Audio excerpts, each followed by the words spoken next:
prioridades de quem pertence a Cristo. Você está chegando na live agora? Marca a galera da tua célula que você não está vendo aí. Bota o hashtag aí com o nome da tua célula, ok? Hashtag restauração no Tadel. Hashtag restituição no Tadel. Hashtag Gênesis no Tadel. Hashtag Serafins no Tadel. Hashtag Emanuel no Tadel. Hashtag Alfa no Tadel. Hashtag Ebenezer no Tadel. Hashtag Efraim no Tadel e hashtag Osana no Tadel. Creio eu que não esqueci de ninguém. Se eu não esqueci, eu tô ficando mal nesse negócio. Deus seja louvado, que é duro lembrar tudo de cabeça. Vai lá, o nome da tua célula, hashtag no Tadel, ok? Bota pra quebrar aí. E vamos para a palavra de Deus agora. Livro de Colossenses, na realidade carta, né, aos Colossenses, capítulo de número 3, versículo de número 1. Colossenses é uma das cartas conhecidas como Epístolas Paulinas, que foi uma das escritas pelo apóstolo Paulo, entre as 13 que tem o registro dele como autor da carta, né? Não está incluído nessa conta o livro de Hebreus, que segundo teólogos e historiadores também deveria ter sido escrito por Paulo, mas não há confirmação disso.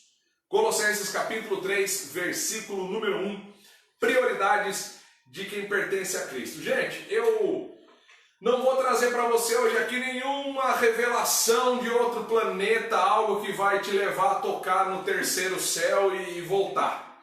O que eu vou trazer para você hoje, como eu costumo fazer nas mensagens que eu prego, é uma mensagem prática, é uma mensagem do dia a dia, trazendo coisas para você que certamente você já ouviu alguma vez, mas como o próprio apóstolo Paulo ensina, em 1 Tessalonicenses 3:1, não me canso de escrever-vos as mesmas coisas, pois é segurança para vós. Ou seja, ele estava dizendo, eu não canso de repetir algumas coisas para vocês, porque isso que eu repito é para gravar no teu coração, é para você colocar em prática, porque isso vai trazer segurança, isso vai trazer bênção para você conduzir a sua vida na presença do Senhor.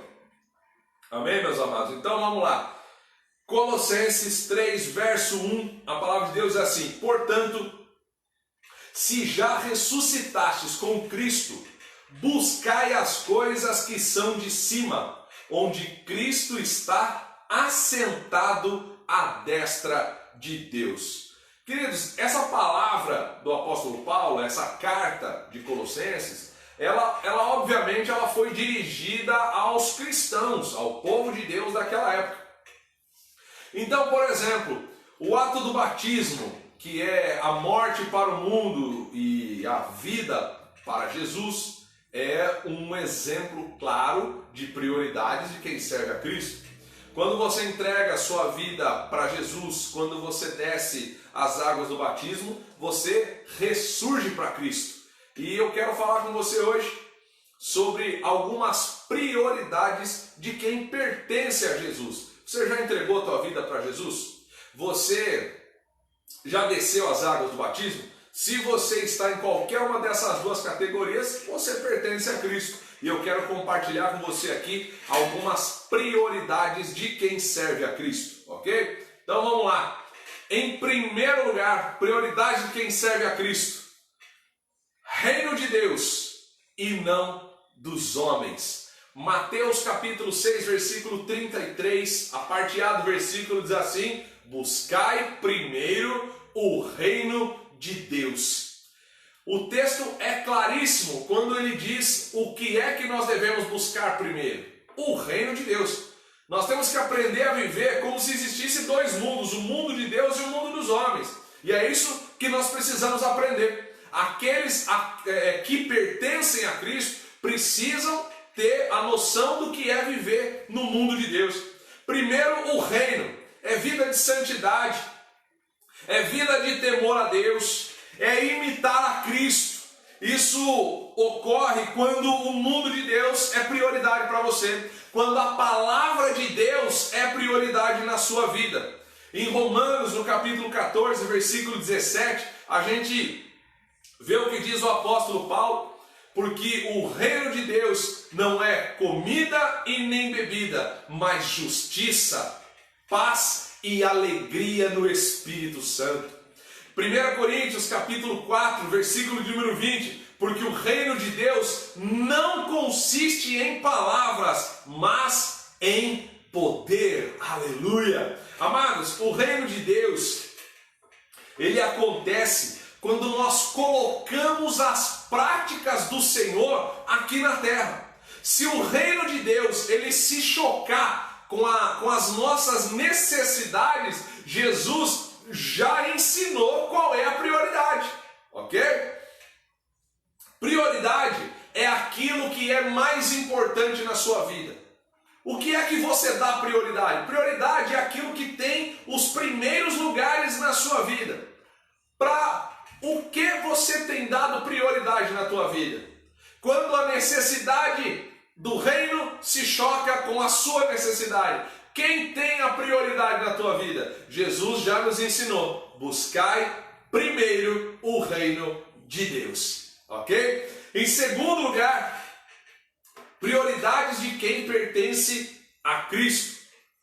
Segundo lugar, pregar, fazer discípulos, ensinar e batizar. Em Mateus capítulo 28, versículo 19 ao 20, a palavra do Senhor, dita pelo próprio Jesus, nos ensina: portanto, ide e fazei discípulos em todas as nações, batizando-os em nome do Pai, do Filho e do Espírito Santo, ensinando a guardar todas as coisas que vos tenho ensinado.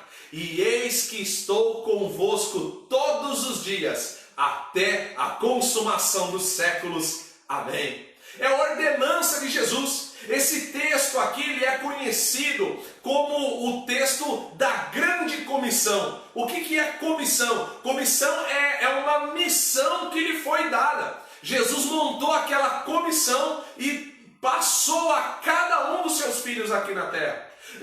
A grande comissão, ela não é para pastores. A grande comissão, ela não é só para líderes. Não é só para pastores e nem só para líderes. A grande comissão, ela deve ser uma prioridade de qualquer pessoa que pertence a Cristo. Portanto, ide e fazei discípulos. Você tem feito discípulos? Você tem procurado discipular pessoas? Você tem procurado cuidar das pessoas que chegam na sua célula? Você tem mantido contato com elas? Como tem sido o seu comportamento nessa quarentena? Talvez você esteja trabalhando durante a quarentena, mas talvez você esteja de fato em quarentena. E se você está em quarentena, como é que você tem ocupado o seu tempo? Você tem procurado ocupar seu tempo cuidando do próximo? Ajudando o líder da sua célula a cuidar de toda a célula? Ou você é daqueles que cruza o braço, espera a banda passar, joga tudo na costa do líder, joga tudo na costa do pastor? Como tem sido a sua prioridade?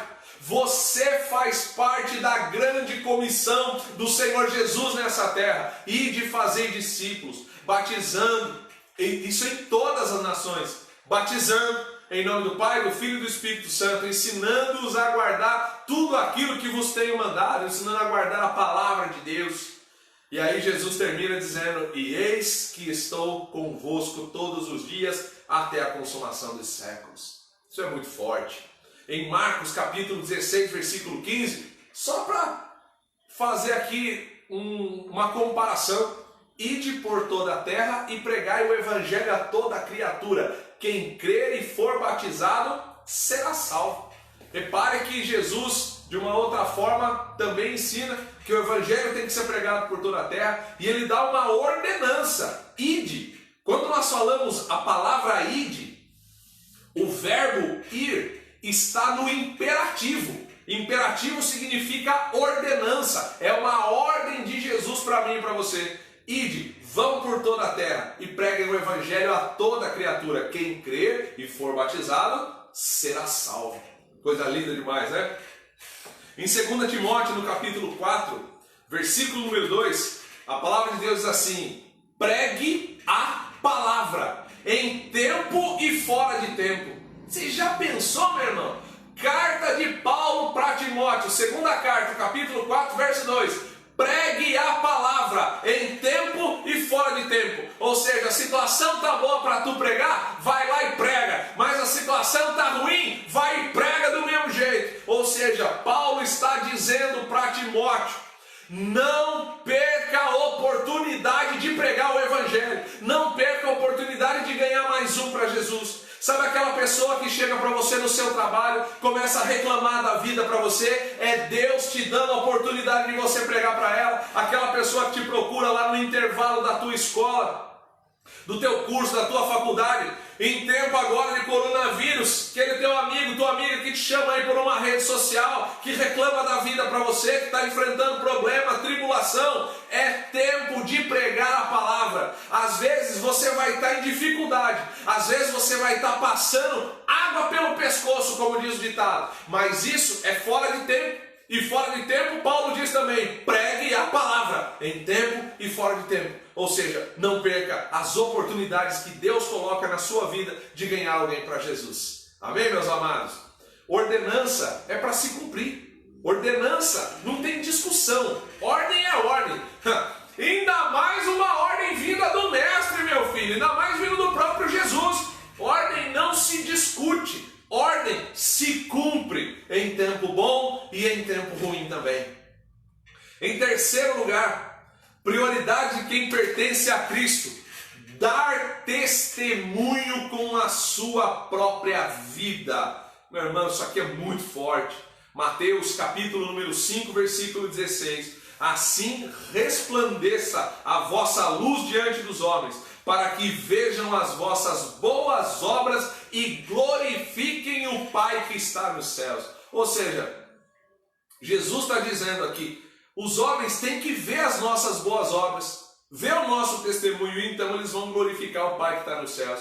Em Filipenses, no capítulo 2, versículo número 15, para que sejais irrepreensíveis e sinceros, filhos de Deus, inculpáveis, ou seja, não tenham culpa, no meio de uma geração perversa e corrompida, entre a qual resplandeceis como astros no mundo. Ah, meu irmão, isso aqui é top demais. Olha o que Paulo está dizendo aos filipenses. Meus filhos, o negócio é o seguinte: vocês têm que resplandecer no mundo como estrelas, como astros. Qual que é a função da estrela, Wallace? A função da estrela é brilhar. É o que Jesus quer de mim e de você. Ele nos encontrou, Ele nos tirou do pecado, nos tirou das trevas, nos tirou do mau caminho. Aí nos limpou, nos purificou, nos santificou, nos consagrou. Agora Ele pega a gente, bota a gente no mundo e diz assim: vai lá e brilhe, vai lá e faça a diferença, ok? Não é apenas falar não, mas é mostrar com a sua vida aquilo que Jesus faz. O nosso testemunho, ele é dado diante dos homens e ele é dado no meio dos homens. É aí, no meio da tua casa que você mostra que Jesus está na tua vida. É no meio do teu trabalho. É no meio do teu curso, da tua escola, da tua faculdade. É lá que você mostra que Jesus está na tua vida. Não é só pelo teu falar, mas principalmente pelo teu agir. A palavra, ela convence, mas o exemplo, ele arrasta. O teu bom testemunho,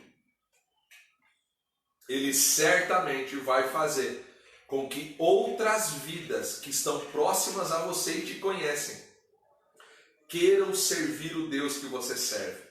O teu bom testemunho vai arrastar pessoas para a tua célula e pessoas para a tua igreja. O teu bom testemunho vai fazer com que pessoas desejem ser discipuladas por você. Diz: olha, eu queria tanto ser discipulado pelo fulano, pelo irmão fulano, pela irmã fulano.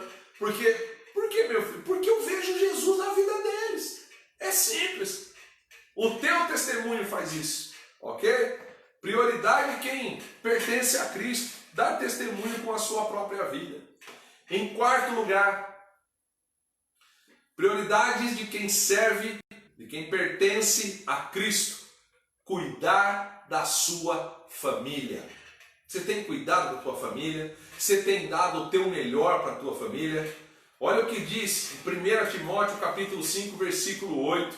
Mas se alguém não tem cuidado dos seus, principalmente dos da sua família, negou a fé e é pior do que o infiel. Meu Deus, que coisa forte! Sabe o que Paulo está nos ensinando aqui? Maridos, esposas, filhos, a família é prioridade. É prioridade. Nós temos que aprender a cuidar dos nossos familiares. Maridos, amando esposas, tratando bem seus filhos, educando seus filhos. Esposas sendo sujeitas aos seus maridos, ajudando ao seu marido como adjutora, porque foi para isso que ela foi criada. Desde a costela de Adão lá, com a dona Eva, Jesus diz para Adão: eu vou fazer para você uma adjutora. O que é adjutora? É aquela que vai estar junto, aquela que vai participar de tudo, da hora boa e da hora ruim também. Do tempo de bênção, mas do tempo de dificuldade também. É o papel da esposa. Ajudar a criação dos filhos, né? Se puder trabalhar fora, trazer renda para casa, vai trabalhar fora, traz a renda para casa. Se não pode, vai cuidar bem da casa. Papel da esposa, meu filho. Papel do homem, provisão, sabe? Ir para cima, não ficar na costa da esposa igual um vampiro, um sanguessuga, sair atrás do sustento. Pode acontecer: pastor, minha mulher ganha mais do que eu. Desde que você trabalhe, não tem problema. O que não pode é você ser um vagabundo que fica pendurado na costa dela. Entendeu? Mas não tem problema nenhum da mulher ganhar mais, entendeu? Não tem problema nenhum, não é pecado nenhum. Mas o cara não pode ser um vagabundão, não pode ser um galalau que fica encostado e não quer saber de fazer nada, ok? Filhos, tratando os pais em sujeição e amor. Como falei agora há pouco, ordenança não se discute, sabe? Que pai e mãe fala é ordem e tem que ser cumprido, ok? Sujeição e amor, atendimento, cuidado, tudo isso tem que ser prioridade na vida daquele que pertence a Cristo. A família tem que ser uma prioridade. Mas eu lembro algo importante aqui. Família, marque bem isso daí. É marido, esposa e filhos, ok? Então vou te dar um exemplo. Um grande erro que os pais cometem nessa vida, grande erro, sabe? É depois que o filho e a filha casam, eles ainda querem controlar o filho e a filha como se fosse família. E não é. E não é. Pastor, o que o senhor está dizendo? Você não gostou? Rasga a Bíblia. Rasga a Bíblia. Que Gênesis 12, Deus chega para Abraão e fala: sai da tua terra, do meio da tua parentela, Alfred. Deus não falou sair do meio da tua família, do meio da tua parentela, para a terra que eu te mostrarei. Quem é que Abraão leva com ele? Sara, a esposa. E levou também o sobrinho Ló, que foi teimoso e tomou no narizinho para aprender a cumprir o que Jeová fala à risca, né? Camarada vai casar, Alfred. O pai e a mãe tem que chegar para o cara: ó, filho, Deus te abençoe, vai em paz, você agora é um sacerdote, você é uma sacerdotisa, você vai ter responsabilidade com a sua esposa, a esposa vai ter responsabilidade com o teu marido, vai lá, ó, se precisar, estamos aqui para te ajudar, mas agora é com você, né? E dá o famoso envio. Isso é a verdadeira emancipação, esse envio. Mas não, o que acontece? É o oposto, né? O filho, a filha acabou de casar. Aí o pai e a mãe ligam: viu? A mulher já fez janta para você hoje, já cozinhou, né? Aí vai chegando no final do ano: viu? Você vai vir passar o ano novo aqui, né? É aqui que você vai vir, né? É assim que pai e mãe faz. Tá? Por isso que atrapalha o crescimento crescimento e a maturidade do casal. Quanto pai e mãe tem esse tipo de comportamento e acaba semeando a contenda dentro do casamento, dentro da família do casal, sabe? Porque aí o marido ou a esposa fica na famosa sinuca de bico, né? Falei, agora eu falo sim pro meu pai e pra minha mãe, eu falo sim pro meu marido. E agora eu falo sim pra minha esposa, eu falo sim pro meu pai e pra minha mãe. Não é verdade? Pai e mãe, não façam isso, não cometam esse erro. Vão ser seus filhos para sempre, entendeu? Vão ser seus filhos para sempre. Mas você tem que emancipá-los da sua vida. Tenha certeza de que eles casaram para formar uma nova família. E é assim que tem que ser. Você sabe como que o casal cresce? Com a dificuldade, ó. Sabe? O casal cresce com a dificuldade. Fica lá a mãe e o pai lá, o sogro e a sogra, fazendo tudo pro casalzinho. Não vão crescer nunca. Não desmama nunca. Qualquer probleminha, pai, mãe, entendeu? Não, tu casou, vai ser homem agora. Casou bonitinha, vai ser mulher agora, sabe?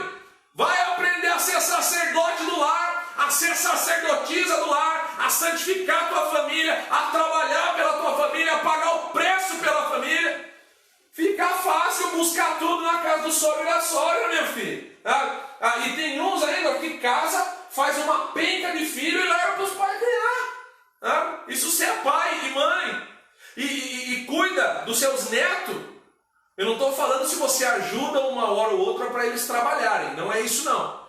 Mas se você cuida dos seus netos, sendo teu filho e tua filha estão em casa, estão em passeio, estão curtindo a vida doidada, você está fazendo o papel de trouxa. Essa é que é a realidade, sabe? Está fazendo o papel de trouxa. Então ensine bem, eduque bem, para que você não tenha que criar os seus netos. Faça bem com os seus filhos. Que aí depois você vai poder mimar os seus netos à vontade. Aí um dia ou outro que o casal vai passear, vai dar uma volta ali, 2, 3 horinhas, aí é aquela alegria, você pega... Eu vivo brincando com isso, ó, eu falo que eu vou ser um vovô bem vida louca. Sabe? A hora que meus netos vierem ficar comigo, se Jesus não voltar até lá, porque vai demorar bastante, né? Eu sou jovem, então nem me imagino nisso, mas... vai ser mais ou menos assim, Samuel e Daniel, pai, viu, não dá nada gelado não, que ele está com dor de garganta. A hora que eles ligar para saber onde eu estou, eu vou estar na sorveteria, entendeu? Eu sentei aqui, sundae, banana split, milkshake, entendeu? Vida louca, entendeu? Vou pagar o preço agora, para eu poder descansar mais tarde, para eu poder curtir a netada. Esse é o papel, cuidar da família, ok? Ser sacerdote, sacerdotisa do lar. Em quinto lugar, prioridades de quem pertence a Cristo, promover a unidade do corpo de Cristo. Em primeiro lugar, essa aqui é quente, deixa eu até tomar uma bolinha d'água aqui, porque aqui você percebeu que a temperatura começou a subir. Se eu pudesse, eu botava nas nossas lives aqui, eu botava um termômetro no Facebook, a hora que a temperatura da palavra vai subir. Então, tá lá em cima, ok? Vamos lá. Prioridade de quem serve a Cristo, promover a unidade do corpo de Cristo. Em primeiro lugar, dentro desse aspecto, reconhecer que todos são importantes no corpo, ok? Todo mundo tem o seu lugar no corpo de Cristo. Ninguém é melhor do que ninguém. É todo mundo igual. É todo mundo barro. É todo mundo pó. Para ficar aí com o narizinho empinado achando que é melhor do que alguém. Só porque você tem um tronco a mais do que o outro. Só porque você está às vezes num ministério que aparece mais do que o outro. E você acha que você é melhor? É ruim, meu filho. É ruim. É ruim. É pó. Sabe? Te humilha que tu é pó, tu é barro, como eu também. Não somos melhores do que ninguém. E temos que reconhecer que todos são importantes no corpo, que todo mundo tem o seu valor. Meu irmão, eu vou te falar aqui e vou dizer, eu não tenho nem palavras para agradecer e para louvar a Deus pelos líderes que eu tenho aqui nessa igreja, sabe? Louvo a Deus, porque essa maratona, essa loucurão de atendimento espiritual, só a IEQ BH está dando na cidade de Itapetininga, dentro do tempo. Claro, tem outras igrejas que fazem, outros pastores, glória a Deus, aleluia, Deus abençoe todo mundo. Mas essa maratona aqui de 9 da manhã até 8 da noite, ininterruptamente, direto, 11 horas no ar, meu filho, só os malucos da IEQ BH para fazer. Você pode vir aqui das 9 às 8 horas que você quiser. Ah, mas é horário de almoço, é horário de café. Se eu não estiver aqui, vai ter alguém aqui, vai ter líder aqui para te atender. Sabe? Então louvo a Deus, todos são importantes no corpo de Cristo. E eu reconheço isso. Olha os dedos da tua mão aí. É um diferente do outro. Mas todos têm o seu grau de importância. Precisamos de todos. O corpo, o pé é diferente da mão. Mas a mão pode achar que ela é melhor do que o pé? Não, se não fosse o pé, para aguentar o peso do corpo, como é que seria para andar? Tenta andar plantando bananeira para ver quanto tempo se aguenta. Para ver se a tua mão tem a força de aguentar o teu pé de cabeça, o teu corpo de cabeça para baixo. Sabe? Todos os membros do corpo são importantes. Em segundo lugar, você tem que reconhecer que a sua sobrevivência espiritual depende do outro. Tiago capítulo 5, versículo 16. Confessai vossas culpas uns aos outros e orai, uns pelos outros, para que sarareis. A oração feita por um justo pode muito em seus efeitos. Repare que Tiago não escreve assim, confessai para Deus. Orai a Deus, não, é confessai uns aos outros. E orai uns pelos outros. Aqui eu entro em mérito do discipulado, do MDA. Você tem alguém, você que tem aí, você que é membro de uma célula, você tem um líder que você pode procurar na hora da tua dificuldade. E nós temos que reconhecer isso, nós precisamos uns dos outros. Esses tempos atrás, dias atrás aqui, sabe? Eu com uma dor de estômago lascado, uma dor no abdômen, que não era estômago, e agora não dá nem para, se o negócio não for gravíssimo, não dá nem para pensar em hospital, porque a saúde toda está voltada aí para coronavírus, né? Então, capaz que eu vou descer lá com uma dor de barriga, que o médico vai querer bater na gente, né? Enfermeiro e tal. Se não for gravíssimo, tem que ficar em casa. Até porque vai para o hospital, entra lá com dor de barriga, sai de lá com corona, daí aí tá bem arrumado na vida. Mas enfim, ministério de intercessão aqui da igreja, orando por mim, intercedendo por mim, para que Jesus operasse a cura na minha vida. Precisamos uns dos outros, meu filho. Nossa sobrevivência espiritual depende uns dos outros. Ok? Em terceiro lugar, essa aqui é boa. Reconheça a sua importância no corpo de Cristo.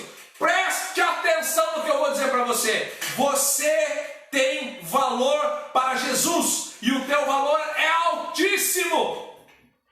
Altíssimo. Sabe?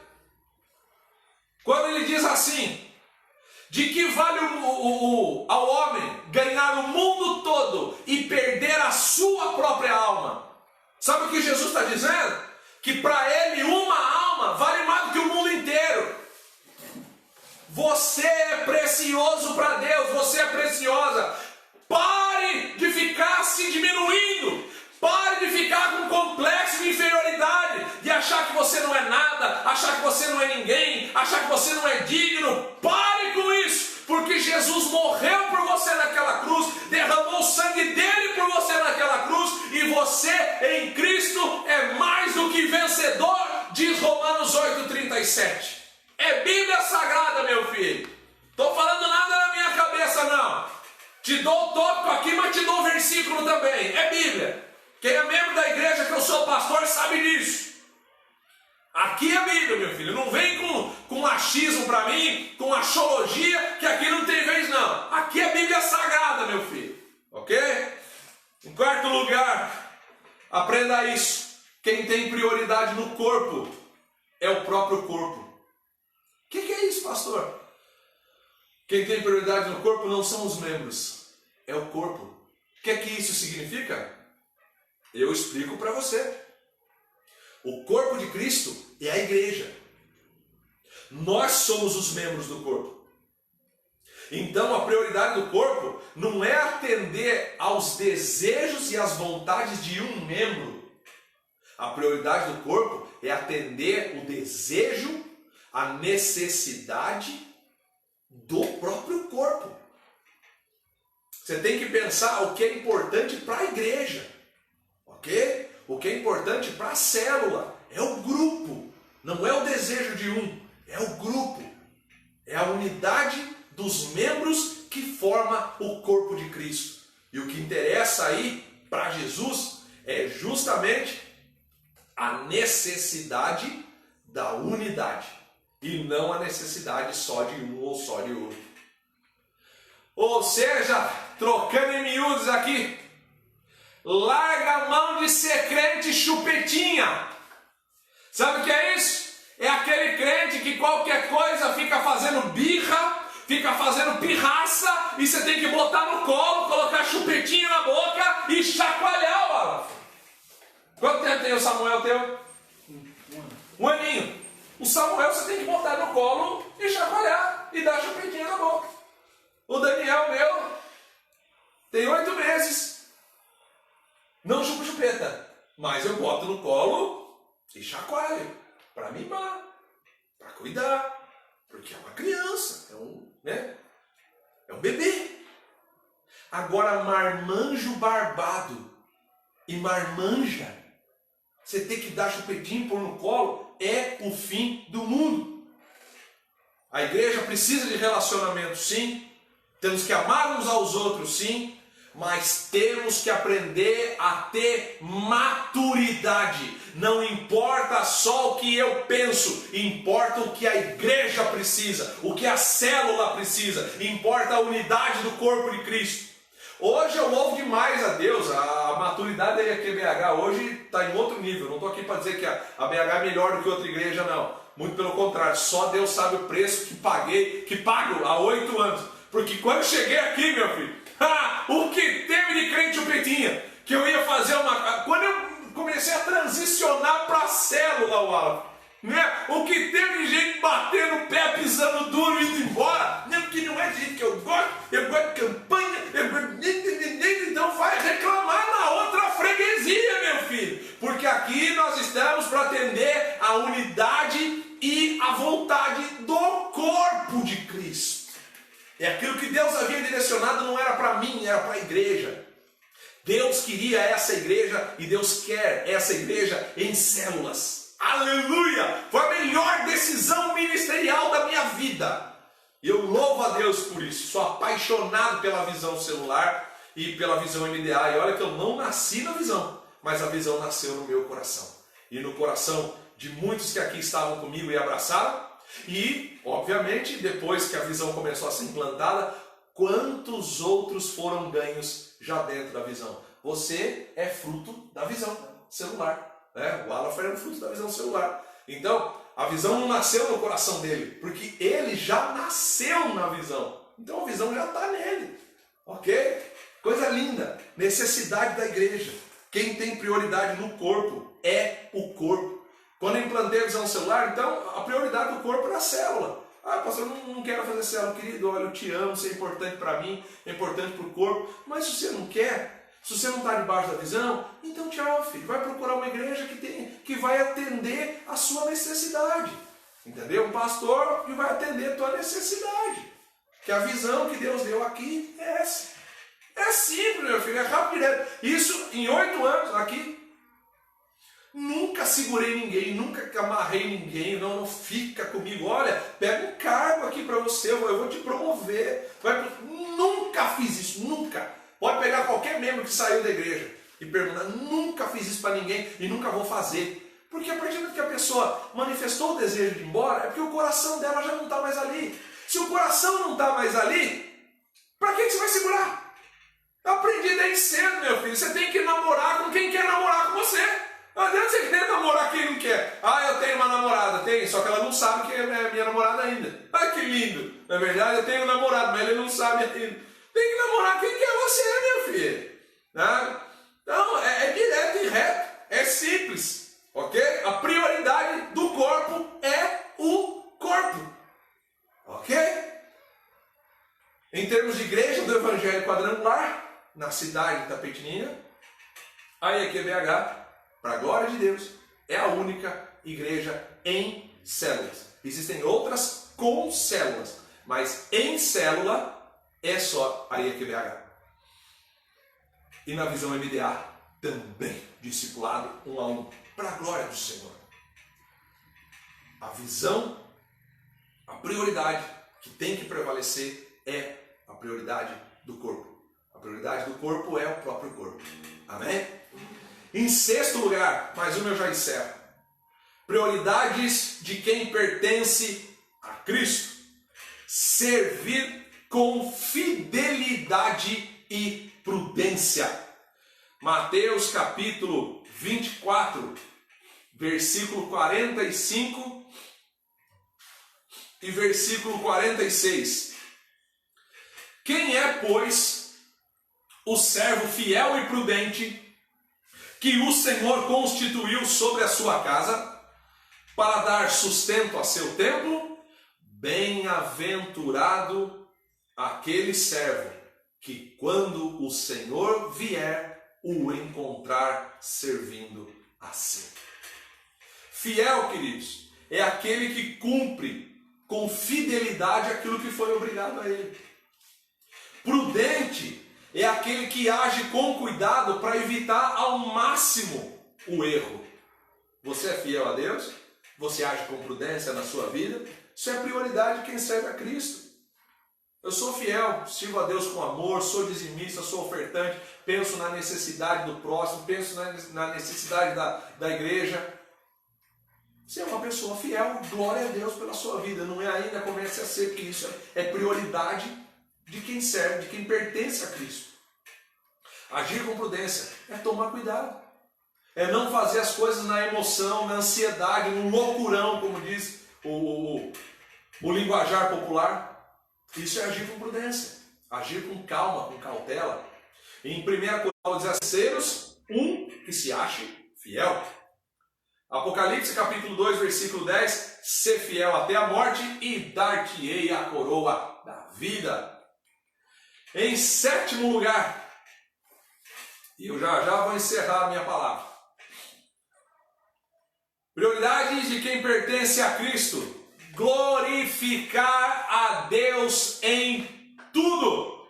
1 Coríntios capítulo 10, versículo 31. Portanto, quer comais, quer bebais, quer façais qualquer outra coisa, fazei tudo para a glória de Deus. Aleluia.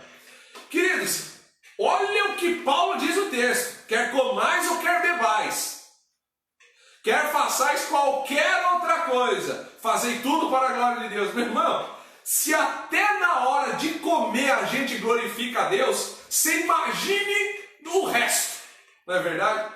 Se até a hora de comer, que é um detalhe tão simples da vida, tão comum e simples, a gente glorifica a Deus, imagine no resto. Quando a gente coloca em prática todos esses princípios que eu falei aqui, reino de Deus e não do homem, pregar, fazer discípulos, ensinar, batizar, dar testemunho com sua própria vida, cuidar da família, promover a unidade do corpo de Cristo, servir com fidelidade e prudência e glorificar a Deus em tudo. Quando a gente bota esses 7 princípios em prática, o resultado vem. O problema de alguns crentes hoje em dia é que eles querem resultados mesmo quebrando regras e princípios. E aí, meu filho, não funciona, não tem, com Jeová não tem jogo não, meu irmão. Ou você faz do jeito dele, ou não adianta fazer do seu jeito que não vai rolar, não vai dar certo, ok? Sabe por que Deus não te respondeu ainda? Que Deus ainda não realizou o milagre? é porque você ainda deve estar quebrando alguma regra, algum princípio. Aplique isso. Aplique essas regras e princípios na sua vida e você vai ver se isso não vai mudar de verdade. Para encerrar minha palavra, vamos aos resultados de quem pratica esses princípios. Vou falar só 3 aqui. Tem muito mais, mas eu vou falar só 3 aqui, que são suficientes. Aplicou o princípio, respeitou as regras do reino, se prepare. Todas as suas necessidades serão supridas. Na abertura do texto, da mensagem, eu li para você Mateus 6,33, a parte A. Buscai primeiro o reino de Deus. É o princípio. Olha agora o resultado, Alafer. Buscai primeiro o reino de Deus e todas as demais coisas vos serão acrescentadas. Coisas do mundo físico, material. Coisas do mundo biológico, cura divina. Coisas do mundo sociológico. Trabalho, educação, estudos, formação. Tudo vai ser acrescentado na sua vida quando você priorizar o reino de Deus. Todas as suas necessidades serão supridas. Receba aí essa palavra em nome do Senhor Jesus. Em segundo lugar, segundo resultado de quem cumpre regras e princípios, crescimento e fortalecimento espiritual. Olha o que diz Efésios 4, versículo 15. Antes, seguindo a verdade em amor, cresçamos em tudo naquele que é o cabeça, Cristo. 2 Pedro 3,18. Antes de tudo, crescei na graça e no conhecimento de nosso Senhor e Salvador Jesus Cristo. Se prepare, meu irmão. Cumpriu regra, deu prioridade ao reino, se prepare para viver um crescimento e um fortalecimento espiritual extraordinário na sua fé. Recebe aí essa palavra em nome de Jesus. E em último lugar, eu encerro aqui a minha mensagem.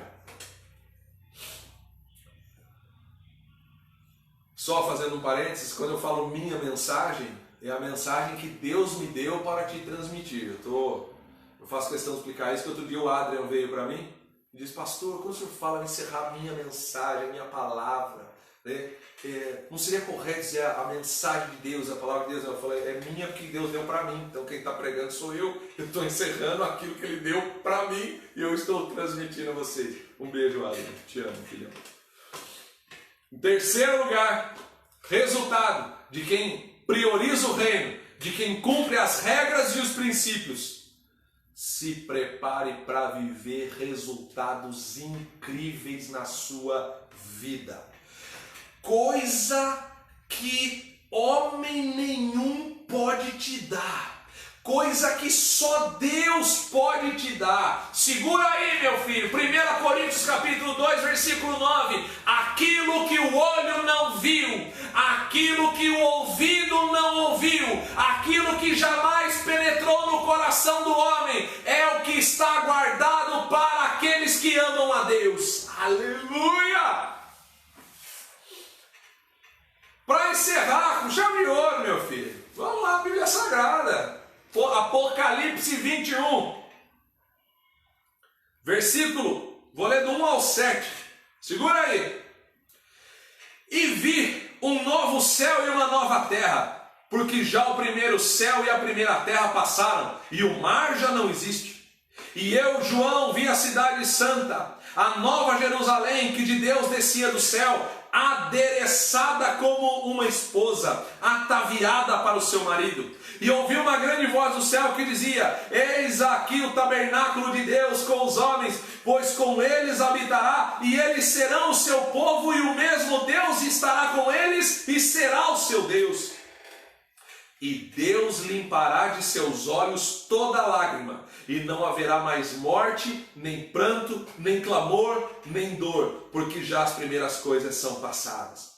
E o que estava assentado sobre o trono disse: eis que faço novas todas as coisas. E disse-me: escreve, porque estas palavras são verdadeiras e fiéis.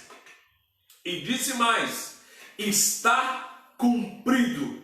Eu sou o Alfa e o Ômega, o princípio e o fim. A quem quer que tiver sede, de graça lhe darei da fonte da água da vida. Quem vencer herdará todas essas coisas, e eu serei seu Deus, e ele será meu filho. Aí eu te pergunto, tá bom ou você quer mais? Quando você entrega a tua vida para Cristo, quando você desce as águas do batismo, quando você cumpre regras e princípios, quando você obedece à palavra, olha quanta coisa boa Deus tem para a tua vida. Eu creio na palavra. Evangelho, queridos, evangelho não é filosofia, não. E nem um amontoado de palavra bonita e palavra difícil. A grandeza do evangelho, meu amigo Alfa, está justamente no fato de que é possível você praticá-lo. A grandeza do evangelho é que se você prioriza o reino de Deus, você vai viver resultados fenomenais aqui na terra e lá na eternidade.